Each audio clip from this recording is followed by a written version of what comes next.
Good morning guys, welcome back to my channel. So early morning ride tayo, we're preparing for a dive today.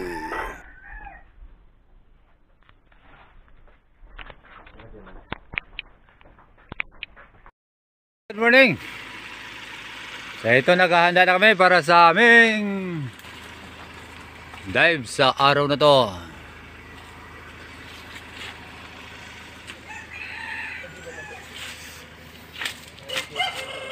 Let's go!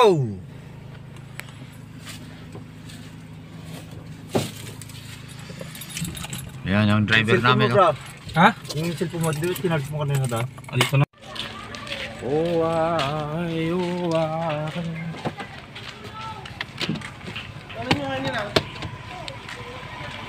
Alright guys, papunta na kami sa spot. Sa gamit naming sasakyan ay kay Apo Jokay at kasama rin natin siyempre si Bro Dixon Dumaran, sila Bro Shenay at Bro Jeremy ay nandun sa bangka. Kailangan namin ng bangka doon sa spot namin tsaka si Maagos.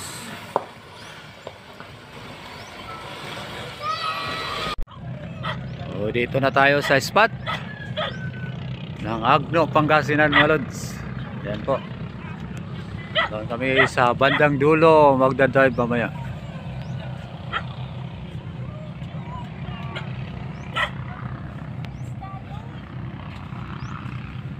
May mga cottages dito.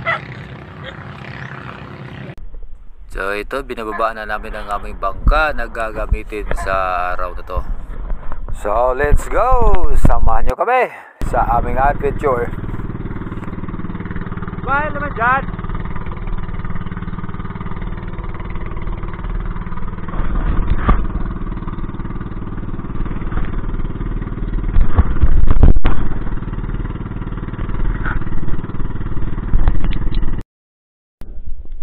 So finally, dito na tayo sa spot. Naglo-load tayo. At sa pag-load natin sa singan rubber, biglang kumalas ang wishbone natin. So kailangan na naman natin itong ayusin.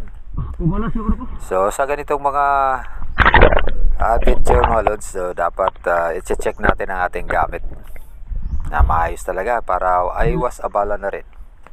So kailangan natin bumalik sa bangga para susunugin ang dulo ng ating wishbone para hindi na ito kakalas. Bro, paki-open yung bag ko bro. Yung may dilaw na plastic. May lighter dyan. Shoutout na lang sa ating mga kaibigan dyan. Dive safe po lagi tayo. Or stay safe kahit ano pa man ang ginagawa natin sa araw na to.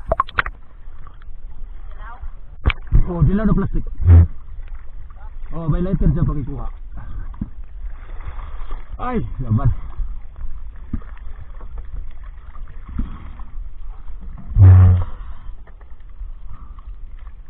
Sundog pala.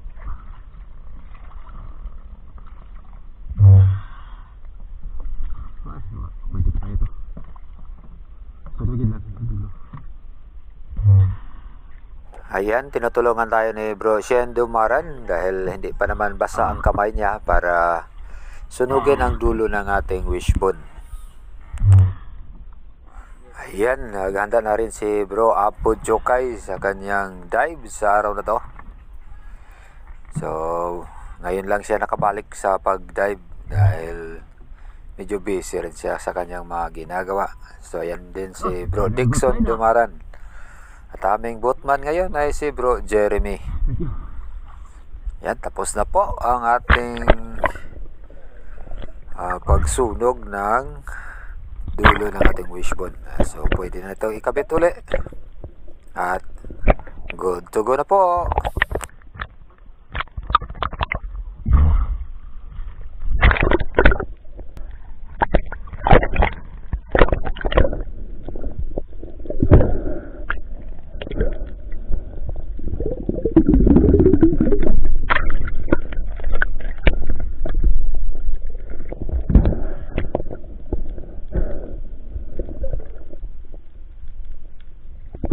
At pagkatapos kong mag-load, bumaba ako dito Dahil nung last time namin dito, may nakita kong isang malaking Maori snapper sa isang malaking bato. Kaya binisita ko ito muli. Ayan, so free falling pa rin tayo hanggang sa makalapit tayo dito sa may isang malaking bato. At dito na tayo mag set up ng ambush, baka sakaling nandun pa rin ang naturang Maori snapper. So patuloy pa rin tayo sa ating free falling, naghanap ng mga pwestuhan para sa ambush.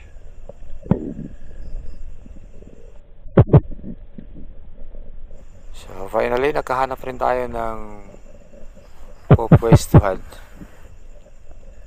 at dito na tayo magabang.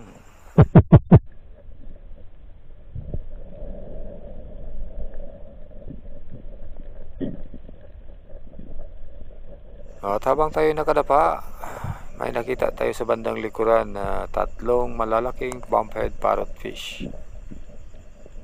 So napakaganda nilang tinan.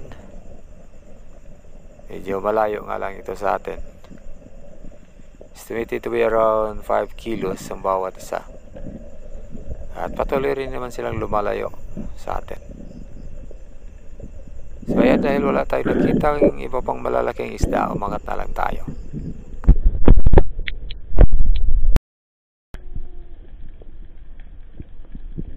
Sa aking pagpapatuloy, napunta ako dito sa medyo mababaw na bahagi ng spot. At dito pumuesto ako para mag-set up ng ambush dahil may nakikita tayong mga maliliit na isda sa di kalayuan. So ilang sandali pa, may nakita tayong lumapit na isang mangrove snapper. Tinira natin ito. Natamaan ngunit napunit. So yan ang ating unang sablay. At dito bumaba na naman ako dahil may nakita tayong mga maliliit na isda dito sa baba. Kaya dito tayo nag-set up ng ambush.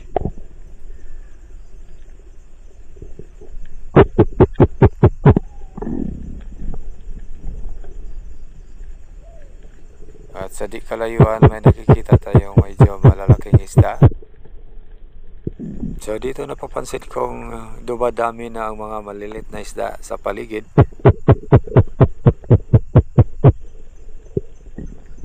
At yung mga medyo malalaki ay medyo malayo pa rin. So nagtiyaga na lang tayo dito. Baka sakaling lalapit talaga yung mga malalaki.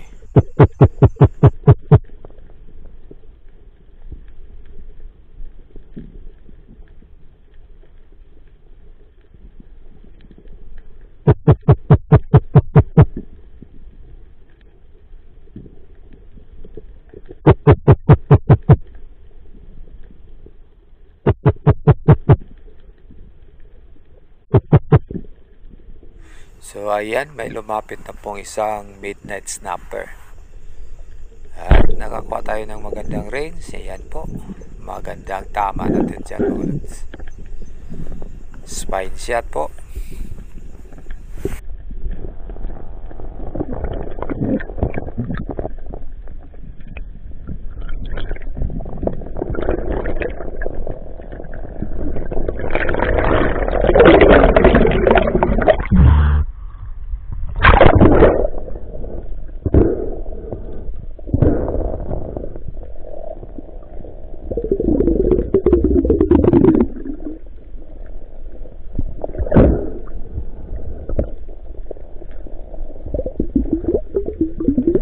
So yan po ating first fish of the day, isang midnight snapper.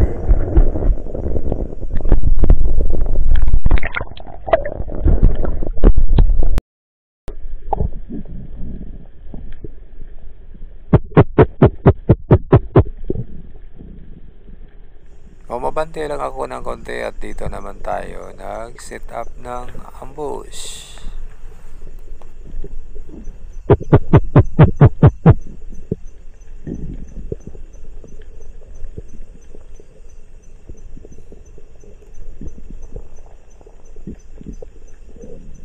At habang tayo ay matiyagang naghihintay, may nakita tayong dalawang golden trevally.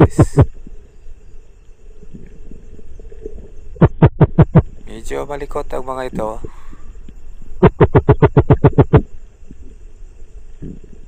At pinipili natin yung medyo malaki sa dalawa. Ayan. Finally. Natamaan din natin.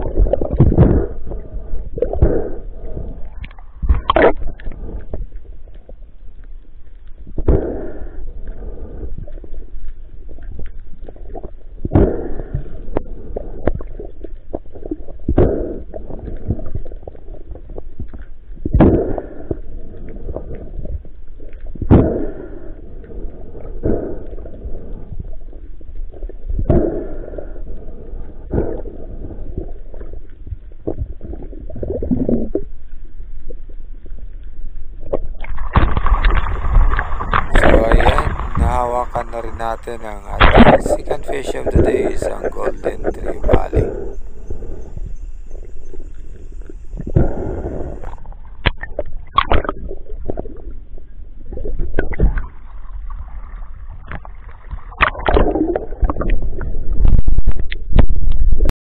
Napang snapper ko isa. Unang tira ko, nagpunit. 3 kilo yata yun.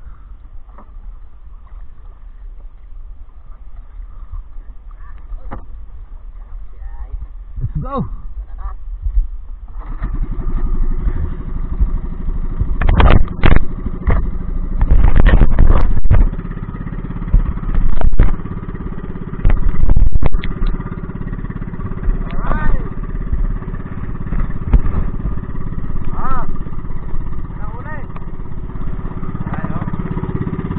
Walang huli!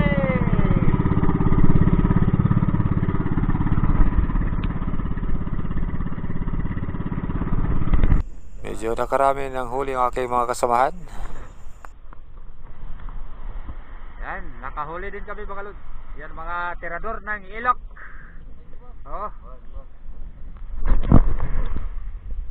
So, morning dive namin ngayon. For 2 hours.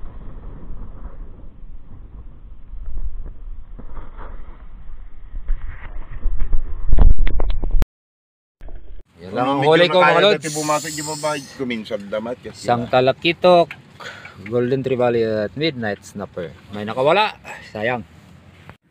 Gusto ko mga malata ni kaleta ni nag-isip. Midnight snack. Marabit one. Thank you. Marabit ko, natake marabit ko. Let's it mga lods. Tanghalian muna kami.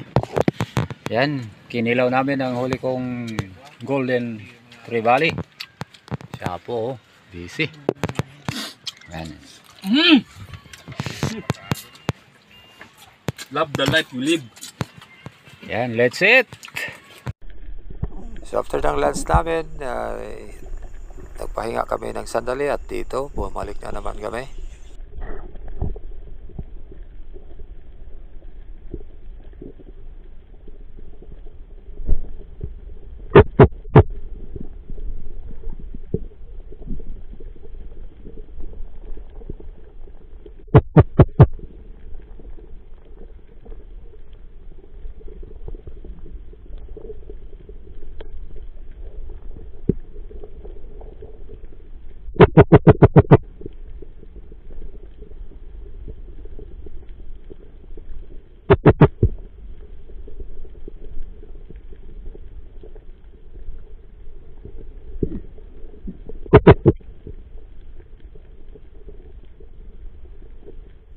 At makalipas ng ilang sandali sa ating paghintay sa ilalim, may nakita tayong samaral at tinira na natin mga lods.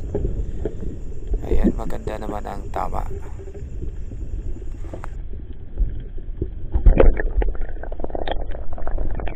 So yan ang ating first fish sa afternoon dive. Isang rabbit fish o samaral. At pagkatapos natin itong masecure, nakita natin si Bro Dixon Dumaran na nakahuli. ang isang isda. At dahil wala siyang stringer, so kinuha ko ito at tinilagay sa aking stringer. So dahil maraming bangka ang dumadaan, so nagpasaya kaming mag-body kami. One up, one down. Sa ganitong paraan, maiwasan natin ang disgrasya mga lods. At dito, bumaba ako.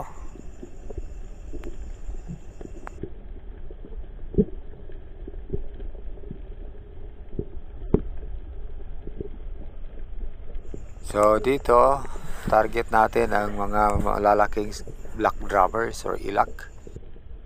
Namamahay sila sa mga siwang at mga malalaking bato. Medyo malikot nga lang, kaya kailangan natin ng timing sa kanilang mga galaw.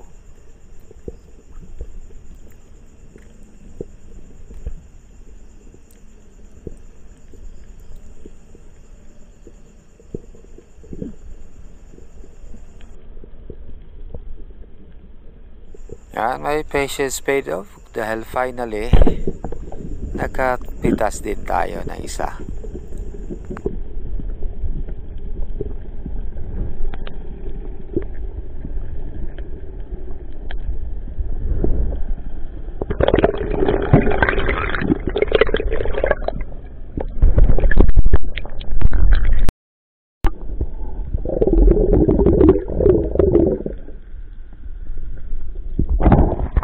So ayan po ang ating drummer fish.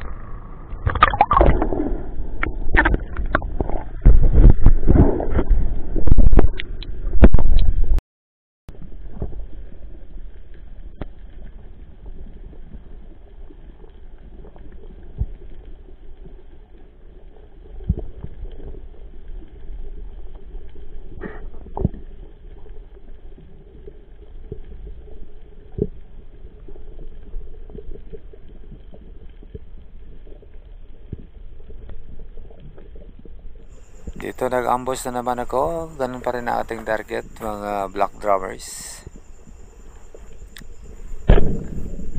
Ayan, sapol mga lods.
At pagkatapos ng ilang mga sisid, napansin natin na medyo hapon na at ang ating mga kasamaan ay naghintay na sa bangka. Kaya nag-decide na rin ako na aakyat sa bangka namin. Ayan, unload muna natin ang mga rubbers habang tayo ay lumalapit sa bangka.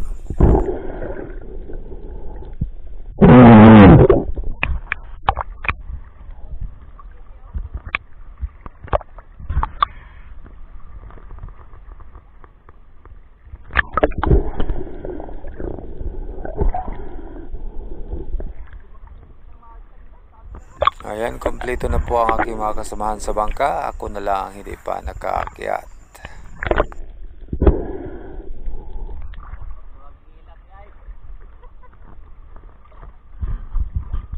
Isa pa din.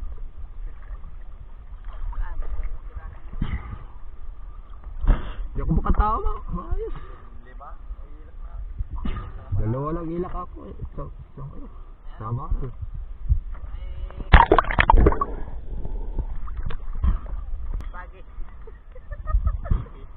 Baba, zero, ikaw.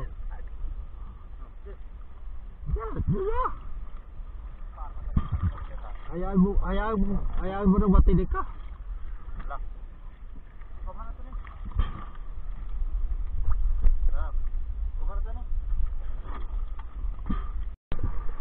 At dito nakabalik na naman kami sa Dalampasigan. At dito na rin kami mag-overnight sa isa sa mga cottages dito na sa kakilala namin. Good morning. At ito na ang aking kasamahan, si Bro Sian Dumarat. Hinahasan niya ang kanyang shop. Bakbakan na naman.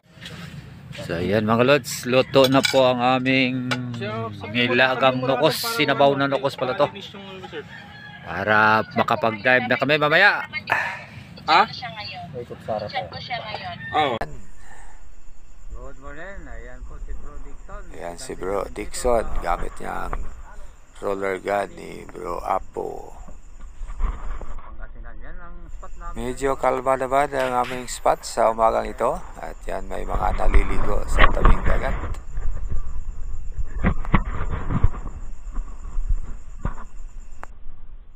Nag-decide kami na medyo tanghali na kami magdadive kasi marami pang dumadaan na mga bangka doon sa spot namin, baka madisgrasya kami.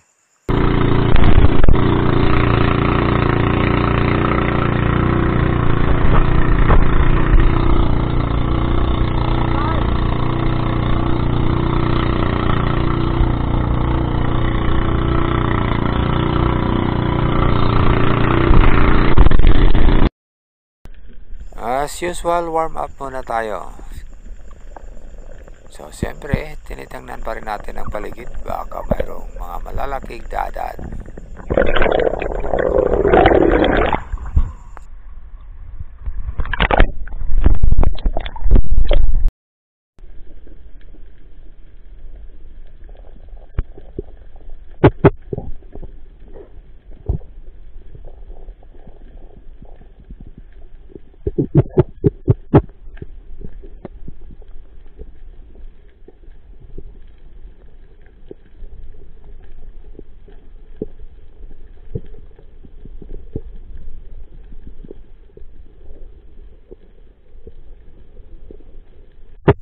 So dito binalikan ko ang aking spot na kung saan nakahuli ako ng Golden Trevally kahapon.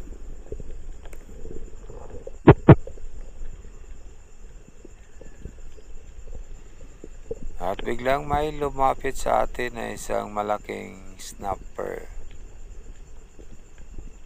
So hinihintay na lang natin ito. Ayan po. Maganda sana ang kanyang approach, kaya lang hindi natin ito natamaan mga lods. So yan ang ating unang supply sa araw na ito. At umabante ako dito at nag-sit up na naman ng ambush. At ilang sandali pa may narinig tayong andar ng makina ng isang bangka na papalapit sa atin. So medyo hindi tayo kampante sa sitwasyong ito. Baka bigla na lang itong dadaan kung ako ay angat na sa ibabaw. At may nakita pa naman akong isang Big Eye Emperor. So kahit alanganin na sa hangin at lumalapit na yung bangka sa ating pwesto,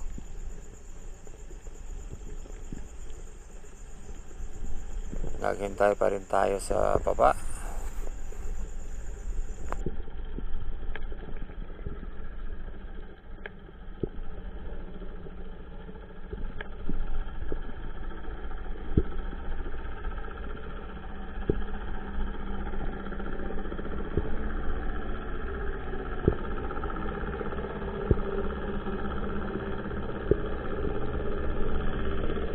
Habang papalapit na ang bangka, nag-decide akong tirahin na lang ang Big Eye Emperor, kaya hindi rin ito natamaan.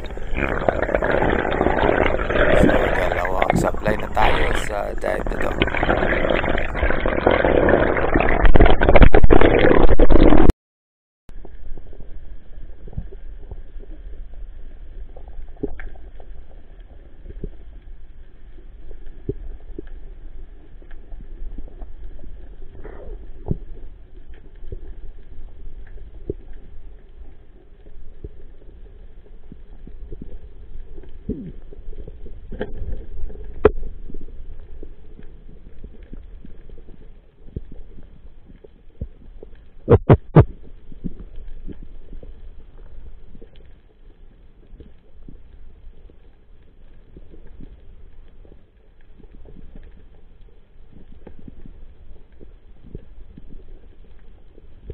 Bumaba ako dito dahil may nakita kong dalawang malalaking sweet lips. Ayan na po, lumapit ito at tinira.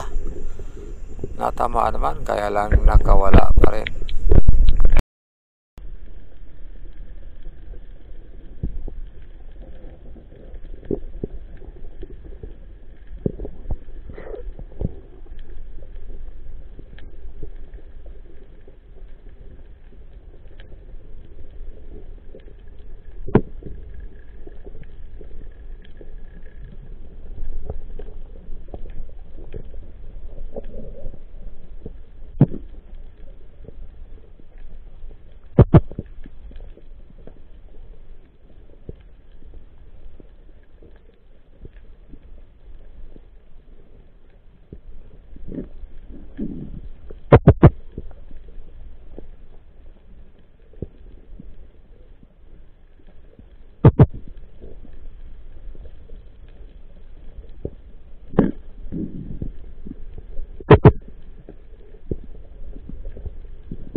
At dito nag-set up na naman ako ng ambush.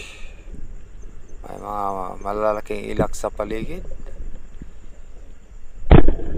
Ayan, finally nakatama din tayo pagkatapos ng ilang supply na tira.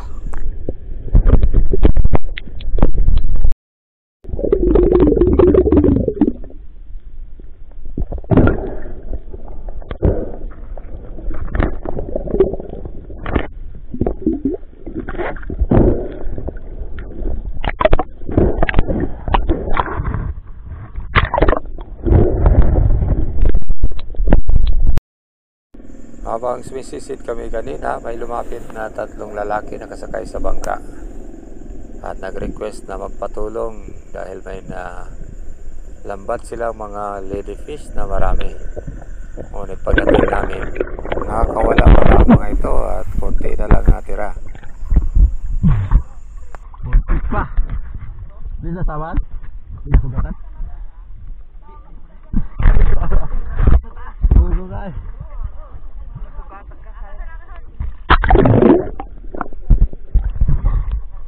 Meron lang pala yung galit. Try natin. Dito umirap ako ng pana dahil mayroong 2 talakitok na paikot-ikot doon sa ilalim. Nandun lang sa ilalim ng kanilang net. Pwede yan. At sumunti naman tayo, natamaan natin yung isa.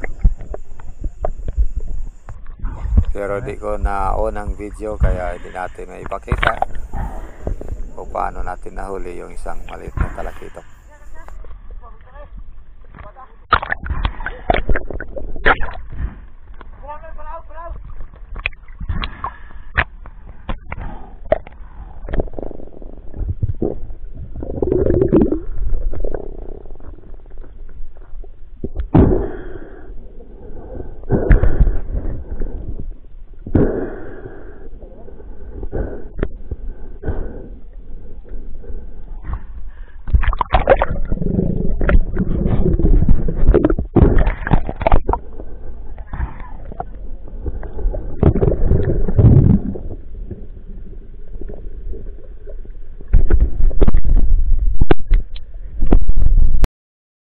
At dahil nakuha na nilang lahat ng mga isda, umalis na rin kami at dito nagpatuloy kami sa pagsisid at mayroon tayong sinundan dito na grupo ng mga talakitok. Medyo okay na rin sana, medyo malalaki na rin. Kaya lang hindi natin naabutan dahil kinakasama sa dito po nagtatapos ang aming dive Bawal talakito. dito sa Abagatani, Agno, Pangasinan. So thank you so much for watching. This is Silent Hunter Boy 69. Don't forget to subscribe to this channel.